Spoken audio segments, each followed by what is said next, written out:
नमस्कार दोस्तों, मेरे चैनल बी ए हैप्पी में आप लोगों का स्वागत है।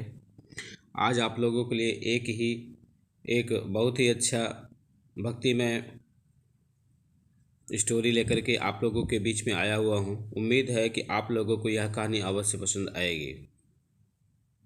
एक समय की बात है, एक डाकू जीवन भर डाका डालता रहा।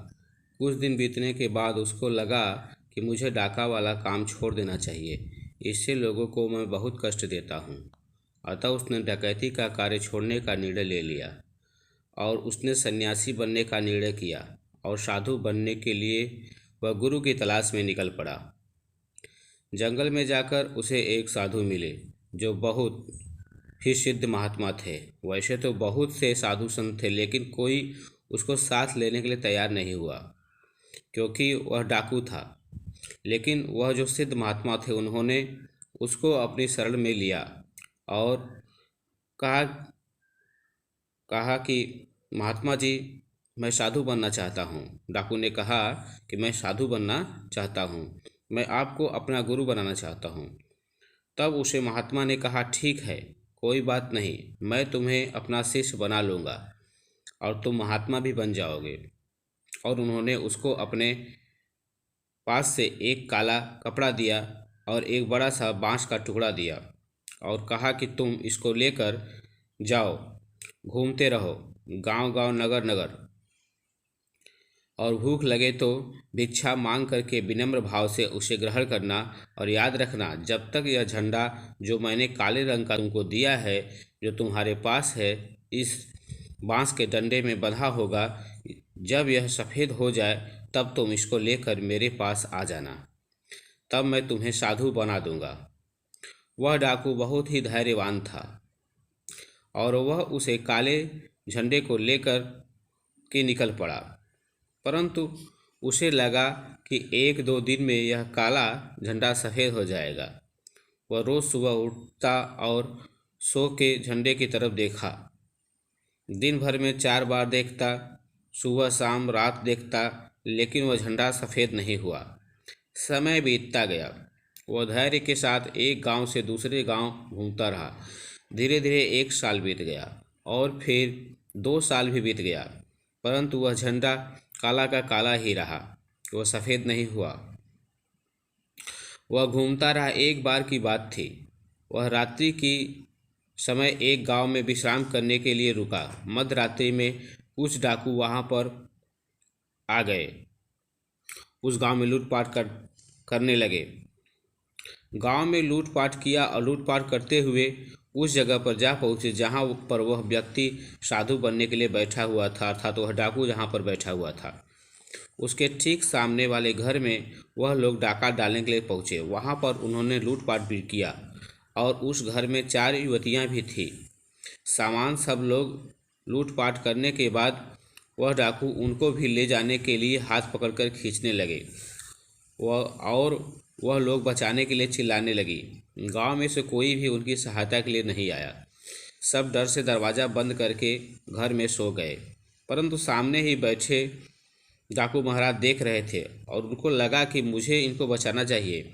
मैं समर्थवान हूँ, मैं इनकी रक्षा कर सकता हूँ। फिर उन्होंने सोचा कि क्यों मैं दुनिया के माया मोह के झंझट में पड़ूं, मुझे तो साधु बनना है। लेकिन फिर उनके मस्तिष्क में आया कि अगर मैं समर्थवान होते हुए भी इनकी रक्षा नहीं करता तो मेरा साधु बनना तो व्यर्थ हो जाएगा। अतः उसने वही काले झंडा वाला बांस का जो टुकड़ा था, जिसमें काला झंडा लगा हुआ था, लपेटा हुआ था, उसको लेकर उन डाकुओं पर टूट पड़ा और उन्हें मारने लगा। और उसी समय वह उनको मार करके गिरा दिया और पकड़कर उनको घायल अवस्था में एक घर में बंद कर दिया। उसके बाद युवतियों से कहा कि तुम लोग अब अपना सामान ले लो, अब तुम लोग सुरक्षित हो और अपने घर में जाओ। उसके बाद वह चारों लड़कियां अपने घर में चली गई और फिर सुबह हुआ, पूरा गांव जुट गया और कहा कि कहाँ है डाकू। सबको यही लगा कि यही बड़ी बड़ी मूँछों वाला यहीं बैठा हुआ है, काला झंडा लेकर के यही डाकू है। और सैनिकों को बुलाया गया उसके बाद सैनिक वहां आए और लोगों ने कहा कि यही डाकू है। तभी वहां पर चारों लड़कियां सामने आई और उन्होंने बोला कि नहीं, यह डाकू नहीं है। इन्होंने डाकुओं से मेरी रक्षा की है, इन्होंने मेरी मर्यादा बचाई। पूरा गांव उनके चरणों में गिर पड़ा। सुबह हुआ, जैसे ही प्रकाश छिटका, डाकू की नज़र झंडे पर पड़ी। झंडे को देखा तो वह झंडा सफ़ेद हो चुका था। झंडा का रंग जो काला था वह सफ़ेद हो चुका था। उनको तुरंत अपने गुरुजी की बात याद आई और बिना एक क्षण व्यर्थ किए वह दौड़ पड़ा और दौड़ करके अपने गुरु के पास पहुंच गया। महाराज देखिए, यह झंडा अब सफ़ेद हो गया है, अब आप मुझे अपना शिष्य बना लेंगे। तब उन्होंने कहा कि उसके गुरुजी ने कहा कि तुमने देखा राम नाम का चमत्कार, राम नाम के चमत्कार से ही तुम्हारा एक काला झंडा सफ़ेद हो गया है। तो डाकू ने कहा कि प्रभु प्रभु सिर्फ राम नाम के चमत्कार से ऐसा नहीं हुआ है, बल्कि मुझे भी यह बांस बहुत जम करके चलाना पड़ा है, जिस वजह से कि यह झंडा सफ़ेद हुआ है। इस कहानी से शिक्षा मिलती है कि सिर्फ भगवान के भरोसे बैठने से भगवान का कोई भी कार्य, जीवन का कोई भी कार्य सिद्ध नहीं होता। किसी भी लक्ष्य की प्राप्ति के लिए स्वयं परिश्रम भी करना पड़ता है। परिश्रम करेंगे तो ईश्वर की कृपा भी आप पर होगी। जो असंभव है वह संभव हो जाएगा। अतः भगवान का स्मरण करते हुए अपने लक्ष्य की ओर निरंतर प्रयास करते रहिए। एक न एक दिन आपको अपने लक्ष्य की प्राप्ति अवश्य हो जाएगी। तो मित्रों, उम्मीद है यह छोटी सी प्रेरक कहानी आप लोगों को अवश्य पसंद आई होगी। मेरे चैनल को लाइक कीजिए और सब्सक्राइब भी कीजिए। धन्यवाद।